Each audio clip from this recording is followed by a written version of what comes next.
Halo guys, balik lagi bersama kita. Malam ini kita akan bawakan cerita horor dengan judul Telepon Tua di Kamar Kos.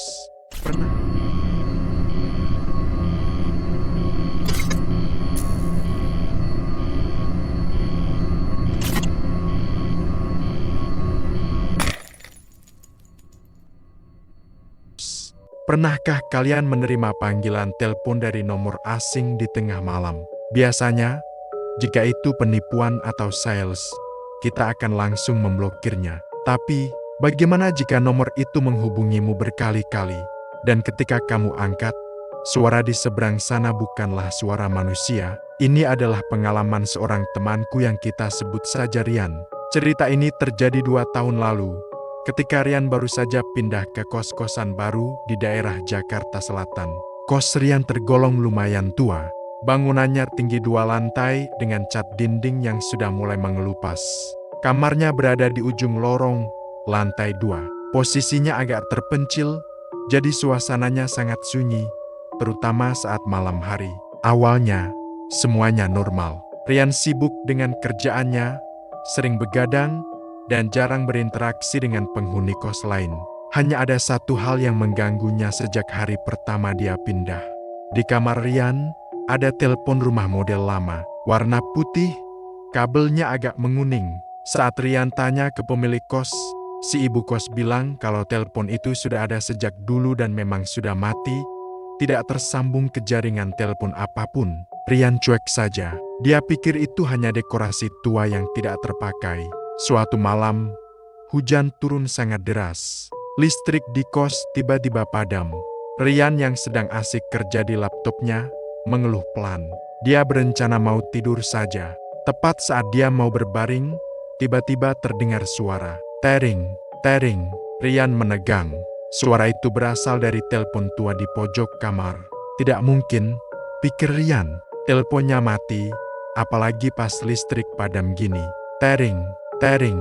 Nada deringnya terdengar sangat kuno, berat, dan memekakan telinga di tengah keheningan malam. Dengan ragu-ragu, Rian menghampiri telepon itu. Tangannya gemetar sedikit saat dia mengangkat gagang telepon. Halo? Sapa Rian pelan.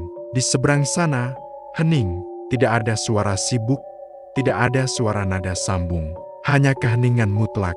Rian mau menutup telepon itu, tapi tiba-tiba terdengar suara parau berat, seperti orang tua yang sedang menahan napas. Nak, bapak, kepanasan. Rian langsung menjatuhkan gagang telepon. Jantungnya berdebar kencang. Dia tidak mengenal siapapun yang memanggilnya nak dengan suara sepelik itu. Orang tuanya tinggal di kampung dan punya ponsel masing-masing. Malam itu, Rian memilih tidur memeluk bantal. Tidak berani mematikan lampu senter meski baterainya menipis. Keesokan harinya, Rian bertanya ke ibu kos tentang telepon itu. Ibu kos malah terlihat bingung. Bapak, nak, kos ini dulu ditempati seorang kakek-kakek yang tinggal sendirian. Dia meninggal di kamar itu karena serangan jantung. Tapi telepon itu sudah saya putus jalurnya sejak lama.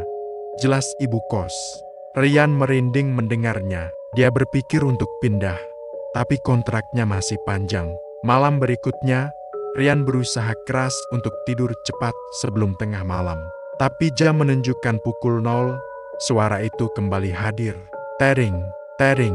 Kali ini, nada deringnya terdengar lebih cepat, lebih panik. Seperti si penelpon sangat butuh diangkat. Rian mencoba menutup telinga dengan bantal, tapi suara itu seolah-olah masuk ke kepalanya. Penasaran dan rasa takut bercampur menjadi satu. Tanpa sadar, dia berdiri dan mengangkat telepon itu lagi. Halo, siapa ini? Tanya Rian dengan suara bergetar. Suara parau itu kembali, tapi kali ini terdengar lebih dekat.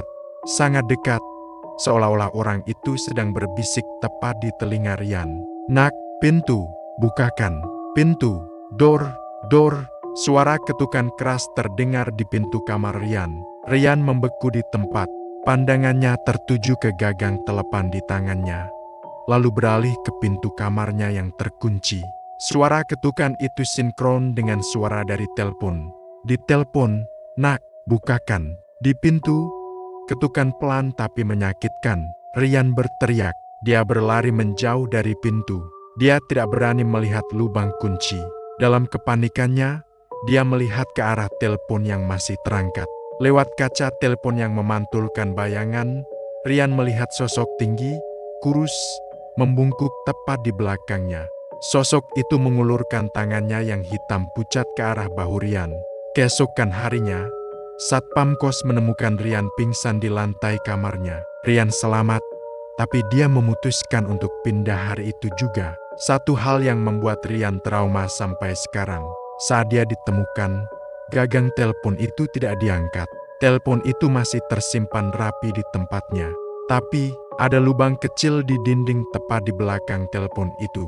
Lubang yang seolah-olah ada sesuatu yang mencoba keluar dari dalam dinding, mencoba meraih orang yang berani mengangkat telepon itu. Jika suatu malam nanti telepon di kamarmu berdering dan tidak ada nomor yang tertera, mungkin jangan pernah kamu angkat, karena kamu tidak akan pernah tahu siapa yang sebenarnya berdiri di belakangmu saat kamu menyapa. Halo, aku disclaimer juga video ini sepenuhnya diedit dan dibuatkan oleh AI. Semoga teman-teman yang nonton terhibur dengan konten kita ya. Bye-bye.